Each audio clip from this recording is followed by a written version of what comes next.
Hi there, and welcome to the Cotswold Explorer. I'm Shuckburgh, and we're exploring the wonderful region of the Cotswolds in southwest England.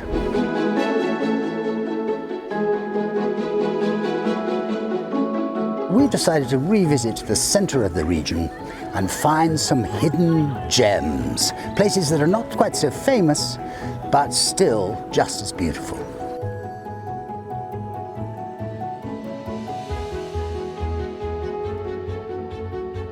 And you find Ross, Widget, Gizmo and me today in the two little villages quite close to one another called Shipton Oliffe and Shipton Sollars.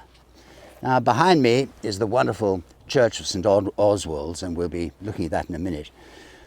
These two extraordinary villages are right off the big A40, and once again we're taken by surprise by the peace and tranquility so close to the bedlam of a major trunk road.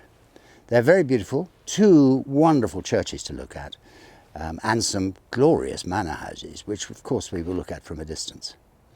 Come with us, I'm going to show you round. I think they're well worth a visit. Come with me.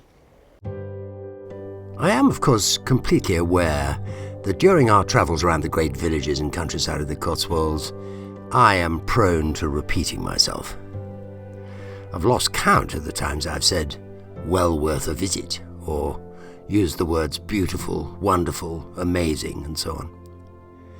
When I write the dubs for the programmes, I do my best to sound as original as possible and to avoid the same old clichés. But when speaking to camera, it's all off the cuff, and clearly I'm no William Shakespeare. The truth is, there's little point in my feeling apologetic about that. It is what it is. But these two little villages of Shipton Oliffe and Shipton Sollars have brought out the worst from my cliché locker. We all have some kind of preconception of what ancient villages in the Cotswold Hills might look like, and what they would have looked like in the past. Many of us even have a pretty clear idea of the sort of communities that lived there, what they got up to, how they made their living, and so on. The Shiptons, for me at least, conform in every detail to my preconceptions.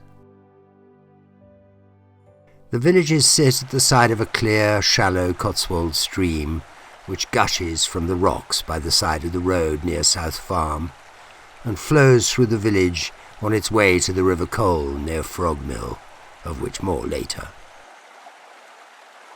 There are two splashes, or fords, where the village lanes cross the stream without superfluous bridges.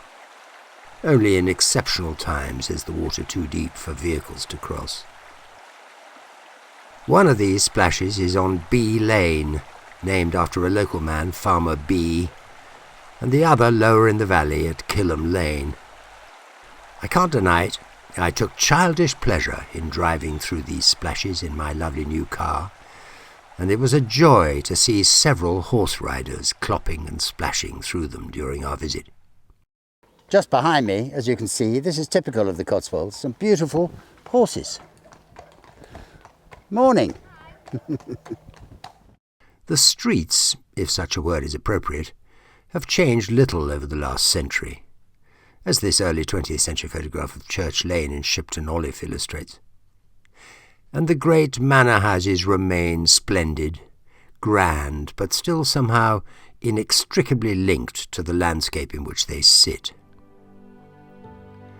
But all this sentimental enthusiasm doesn't take away from the fact that these communities have suffered considerable ups and downs over the years. The churches are the perfect illustration of this roller coaster. The little church of St Mary's in Shipton Sollars was originally supposed to be the mother church when these two small parishes were joined together by the Bishop of Gloucester in 1776.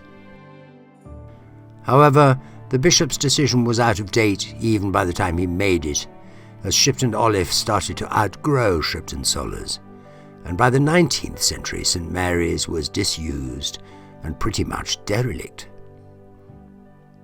In the mid-20th century, a few parishioners remembered it as being used as a farm store and shelter for wandering chickens who laid their eggs amongst the piles of stuff, easily to be stolen by local children.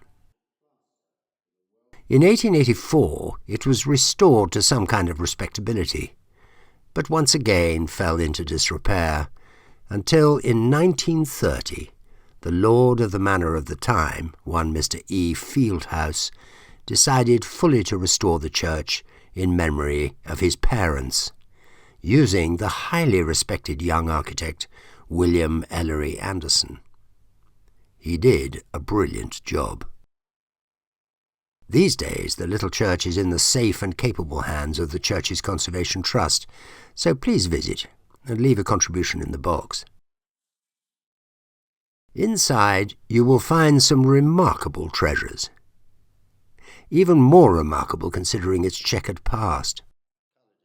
The church was probably consecrated in around 1212, the date that appears in the inscription above the chancel arch.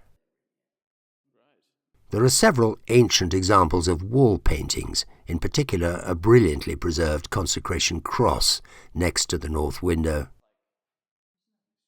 On top of that there is an extraordinary range of post-Reformation texts in the nave, some older than others, the earlier with bold red frames, and the later in yellow. There are wonderful 15th century wagon roofs in both chancel and nave, and a lovely carved reredos, which was coloured by Ellery Anderson during his restoration. There is a simple octagonal 15th century font, and a 17th century oak pulpit with a sounding board, and with a rather nice modern wrought-iron hourglass stand. Truly, considering this building was just a farm store for years, it is a very exciting church to visit. The manor house just east of the church is probably early 17th century, but much enlarged and altered in the last century. The long building next to the church, which was once a barn, a stables and a granary, is certainly late 17th century, and now provides lovely cottages. While you're at this end of the village, it's worth popping a quarter of a mile up the hill across the big A40 to the Frog Mill Inn. This was a classic coaching inn in the 17th century, looking after travellers between London and Gloucester, and it was hugely extended in 1965-ish by the architect Kenneth Duncan. It's a lovely place to eat and indeed to stay. It has the feel of a hamlet all on its own. The welcome is extremely friendly, and they're proud of the history of the place. Ross and I took refuge here during a rainstorm and found it quite hard to leave.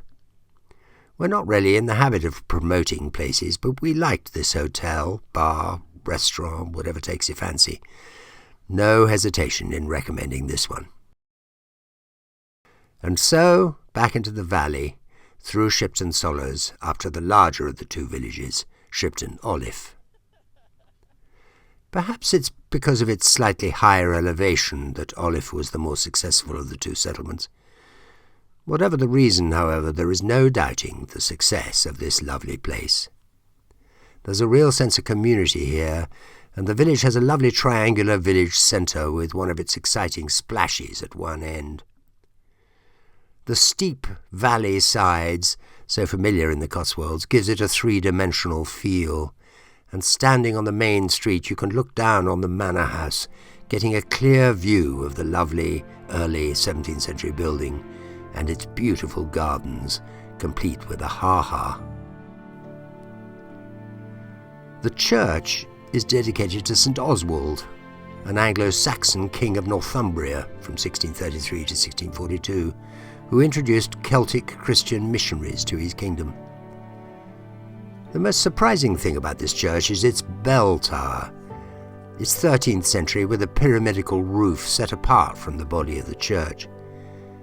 The church contains some lovely wall paintings, possibly from the 13th century, imitating textiles, a plaster royal arms from early 19th century, and some good stone relics from a pre-Reformation age, like its trefoil-headed piscina, and a late decorated period canopied piscina, which is rather like that of St Mary's in Cheltenham. There's also a good pulpit designed by Ellery Anderson at the time he was working in the area. All in all, this church is less exciting for me than the smaller one up the lane, but it adds to the exceptional feeling of these two villages, which we all enjoyed enormously. Visit the village website.